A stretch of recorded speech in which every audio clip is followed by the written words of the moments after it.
여러분의 구독은 영상을 제작하는 데 큰 힘이 됩니다. 영상을 보시기 전에 구독과 좋아요 꼭 부탁드리겠습니다. 아울러 회원이 되시기를 원하시는 분들은 유튜브 채널 홈피 구독 옆에 있는 가입 버튼을 눌러주시기 바랍니다.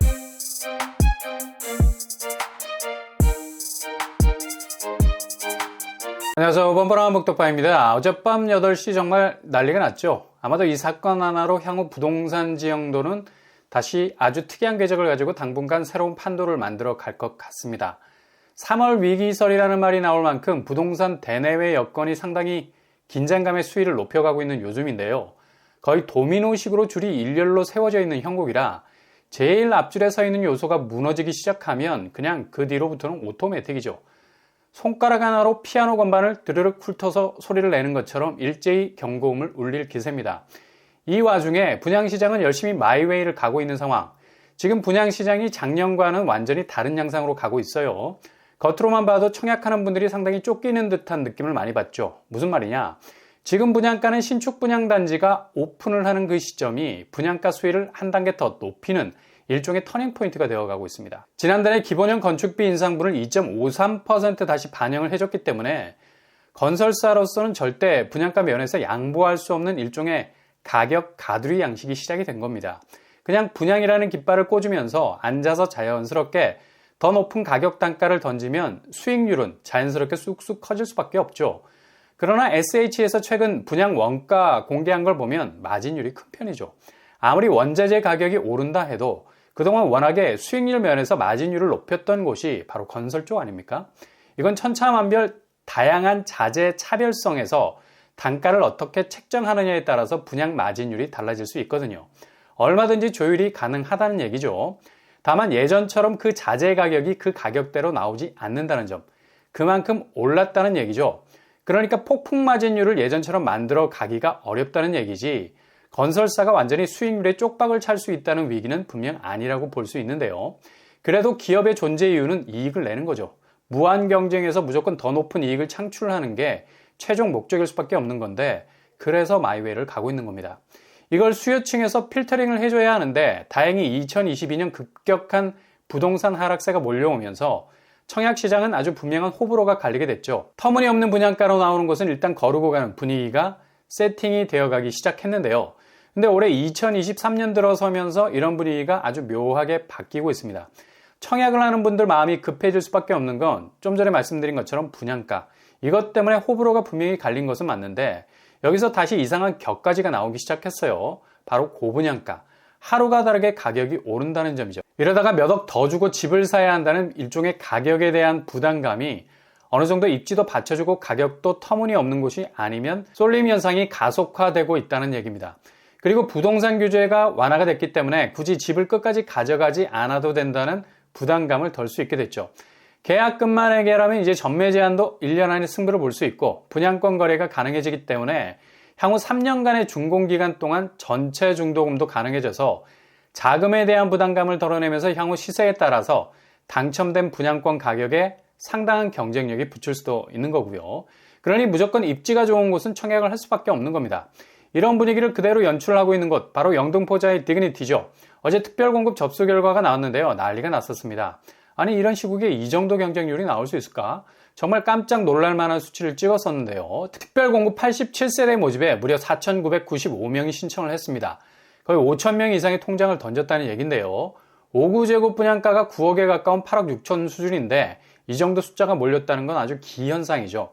특히 신혼부부 생애 최초 같은 경우는 투자 수요보다는 일정한 자격 조건을 컷으로 걸기 때문에 거의 대부분 실수요자라고 보면 되죠. 5구에서 생애 최초는 1,457명이 지원을 해서 590대 1의 경쟁률, 그리고 5구B에서는 역시 생애 최초가 1,179명이 지원을 해서 360대 1의 경쟁률을 찍었습니다. 5구C는 한 세대밖에 모집을 하지 않아서 상대적으로 선호하지 않았었고요. 84제곱 같은 경우는 11억이 넘어가는 분양가임에도 불구하고 엄청난 경쟁률에 불을 뿜었죠. 84A, 신혼부부 생애 최초 각각 20대 1, 40대 1의 경쟁률을 보이고 있죠. 나머지 84BC도 마찬가지고요. 물론 5구제곱보다는 분양가 때문에 경쟁률이 낮아지기는 했지만 그래도 11억 분양가를 감안한다면 특별공급 84제곱에서 이 정도 수치가 나온다는 건 상당히 지금 청약시장이 뭔가에 쫓기는 듯한 느낌을 지울 수 없는 수요층의 발빠른 움직임이 느껴진다는 겁니다. 일단 5구제곱 9억대까지는 대출을 통해서 이후 분양권 자체의 메리트를 노려보겠다는 의지가 엿보이고요. 84제곱은 11억이라서 조금 멀어 보이기도 하죠. 그래서 평양별 차이에서 지원자 숫자가 차등이 생겨나게 된 것 같고요. 그리고 향후 분양가는 이 시점보다 더 오른다는 가격 불안 심리가 확실하게 깔려 있는 것 같죠. 그리고 영등포자의 입지가 초역세 단지라서 향후 서울에서의 브랜드 초역세권에 대한 경쟁력, 무시할 수 없는 위력을 뿜어낼 수도 있기도 해서 특별 공급에서 많은 지원을 했던 것 같습니다. 영등포자에는 오늘 1순위를 마감하게 됩니다. 특별 공급이 상당히 선방을 했기 때문에 1순위 공급 역시 엄청난 접수 현황을 기록할 가능성 높아 보이죠. 그리고 어제 최종적으로 2순위까지 마감을 지은 곳이 또 한 곳 있죠. 2023년 최초의 토지 임대부 주택으로 관심을 모은 곳입니다. 그러나 여러 비판에 직면할 수밖에 없었던 것은 월 40만원가량의 지료 문제, 그리고 건물만 소유할 수밖에 없는 구조적인 한계. 결국 이것저것 비용 계산하면 분양가가 3억 5천이 아니라 주변 아파트 시세와 비슷한 것 아니냐는 비판도 받기도 했는데요. 바로 고덕강일 3단지입니다. 어제 일반 공급이 최종적으로 마무리가 됐는데요. 여기도 치열할 거라고 예상하지 않았습니까? 추측대로 거의 분양 선방을 날리게 됐습니다. 일반 공급 전체 평균 경쟁률이 67대 1이 나왔어요. 100명 모집에 6,704명이 지원을 했고요. 1순위는 71대 1, 2순위는 51대 1의 경쟁률을 찍었습니다. 아마도 분명히 청년층 1인 가구의 약진이 눈에 띄었을 겁니다. 이제 인구수가 훅 줄어들어가고 있고 세대가 4인 가족 기준은 옛말이 됐죠. 미니멀 라이프로 완전 대세가 기울어져 가고 있다는 건 이렇게 청약 분위기만 봐도 알 수 있죠. 사전 청약에서 청년층 1인 가구 약진, 그리고 고덕강일 3단지에서도 마찬가지.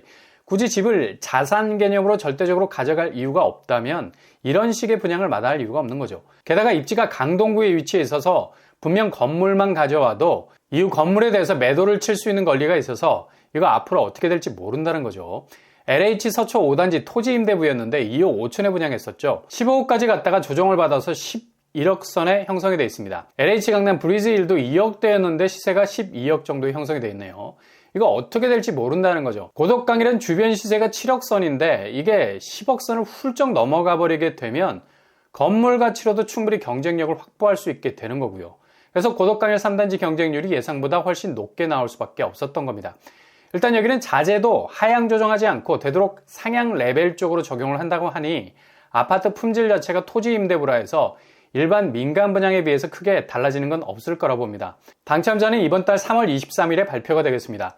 아무튼 영등포자의 디그니티를 통해선 이후 분양가는 더 오른다는 초조함, 동시에 입지가 좋은 곳, 어느 정도 대출을 통해서 분양가를 견딜 만한 곳은 승부를 건다는 것. 동시에 고덕강일 3단지 같은 대안적인 주택 형태는 일단 진입 비용이 저렴하다는 점, 특별히 청년층 1인 가구에서 집을 단순히 자산 가치로만 생각하지 않는 새로운 수요층이 점점 늘어난다는 점, 토지 임대부는 얼마든지 중간 징검다리로서 활용도가 높을 수 있다는 점이 경쟁률이 높아진 이유인 것 같습니다.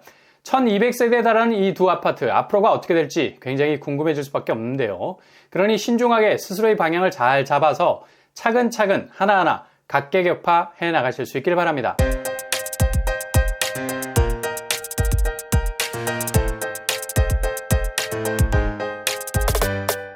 오늘의 부동산 캐릭터처 어젯밤 깜짝 놀랄 소식이 나왔습니다. 앞으로 이런 양상은 더욱 가속화될 것으로 보이고요.